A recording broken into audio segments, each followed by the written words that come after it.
गांव के आखिरी छोर पर स्थित कच्चा पक्का सा घर, जिसकी दीवारों पर समय की दरारें साफ दिखाई देती थीं।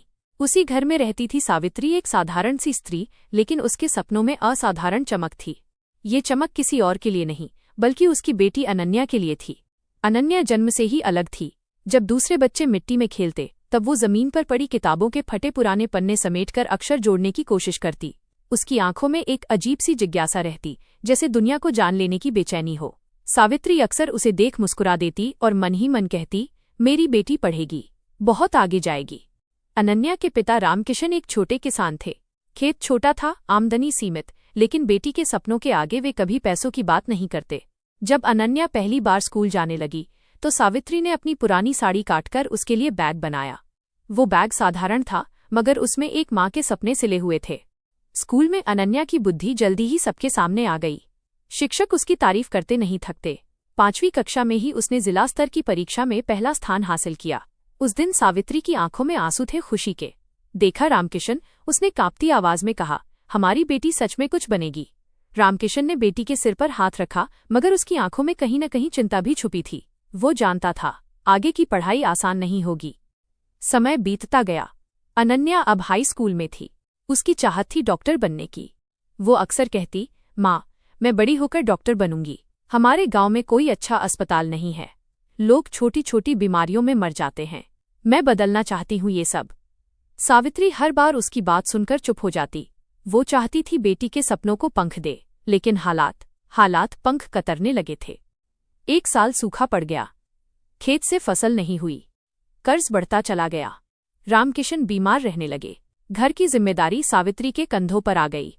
अनन्या ने सब देखा, सब समझा, मगर कभी शिकायत नहीं की। वो सुबह स्कूल जाती, शाम को माँ के साथ खेतों में काम करती, रात में दिए की रोशनी में पढ़ाई करती। 12वीं की परीक्षा में अनन्या ने पूरे जिले में नाम रोशन किया। डॉक्टर बनने का पहला दरवाजा उसके सामने खुल चुका था, मेडिकल प्रवेश परीक्षा। लेकिन उसी दरवाजे पर सबसे बड़ा ताला भी था, पैसे। फॉर्म भरने के लिए, कोचिंग के लिए, किताबों के लिए सब कुछ पैसे मांगता था। सावित्री ने अपने गहने बेच दिए। रामकिशन ने आखिरी उम्मीद के तौर पर खेत गिरवी रख दिया। अनन्या जानती थी, यह कीमत बहुत बड़ी है। कई रातें उसने रोते रोते काटी। माँ, एक दिन उसने कहा, अगर मैं डॉक्टर नहीं बन पाई तो? सावित्री ने उसका मुंह ढकते हुए कहा, ऐसा मत कह। माँ की दुआ कभी अधूरी नहीं रहती। परीक्षा के दिन अनन्या पूरे आत्मविश्वास के साथ गई। उसने अपना सब कुछ झोंक दिया। लेकिन किस्मत शायद उस दिन साथ नहीं थी। परिणाम आया, कुछ अंकों से वो चयन से बाहर रह गई। घर में सन्नाटा छा गया।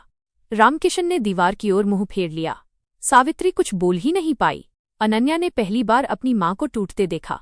उसने खुद को संभाला और कहा, माँ, मैं फिर कोशिश करूंगी।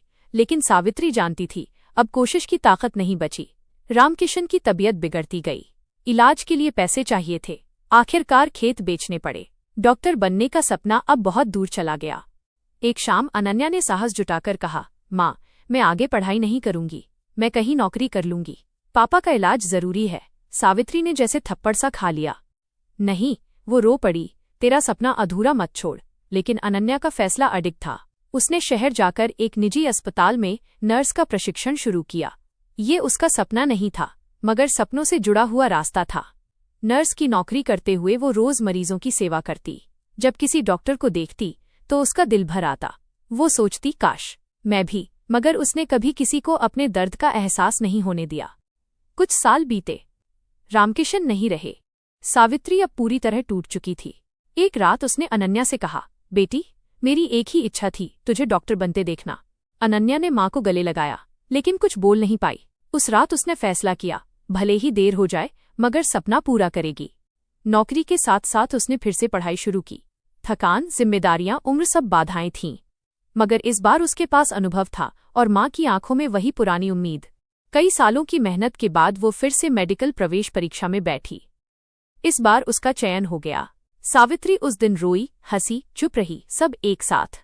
देखा, उसने कांपती आवाज में कहा, तेरा सपना पूरा हुआ। डॉक्टर बनने के कुछ ही महीनों बाद सावित्री बीमार पड़ गई। बीमारी गंभीर थी। अनन्या ने पूरी कोशिश की, लेकिन शायद किस्मत फिर कुछ अधूरा छोड़ना चाहती थी। माँ ने अंतिम सांस लेते हुए कहा, बेटी, अब मेरा सपना पूरा हो गया। अनन्या डॉक्टर बन चुकी थी, मगर उस कुर्सी पर बैठी माँ को नहीं देख पाई जिसके लिए वो सब कुछ बनी थी। आज भी गांव के अस्पताल में एक डॉक्टर है अनन्या। वह हर मरीज को माँ समझकर इलाज करती है।